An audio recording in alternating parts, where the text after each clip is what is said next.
Virtual memory क्या होती है? वर्चुअल मेमोरी के एक एक तरह का इल्यूज़न है, जितना हम मेन मेमोरी की हमारी कैपेसिटी है, उससे ज़्यादा कई ज़्यादा हम उससे काम ले रहे हैं, उसको हम बोल देते हैं कि वर्चुअल मेमोरी है।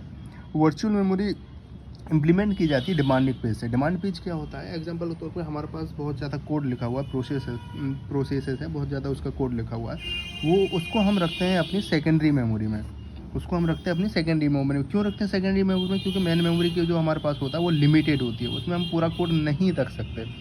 तो जिस कोड की हमको ज़रूरत हो, जैसे कि हम प्रोसेस को हम टुकड़ों में तोड़ देते हैं, उसको हम बोलते हैं पेजेस बोलते हैं। जिस पेज की हमको ज़रूरत होती है एग्जीक्यूट करने की, उसको हम बोलते हैं डिमांड पेज।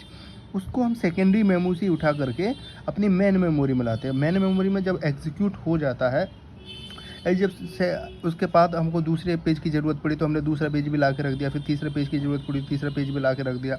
अब मेन मेमोरी में हमारे में क्या हुआ, बहुत ज़्यादा पेजेस इकट्ठे हो गए हैं। अब हमें और पेजेस की ज़रूरत है, लेकिन मेमोरी हमारी मेन मेमोरी जो हमारी लिमिटेड है, तो हम किस पेज को रिप्लेस करें, किस पेज को नहीं रिप्लेस करें, उसके लिए हमको ज़रूरत है पेज रिप्लेसमेंट एल्गोरिथम।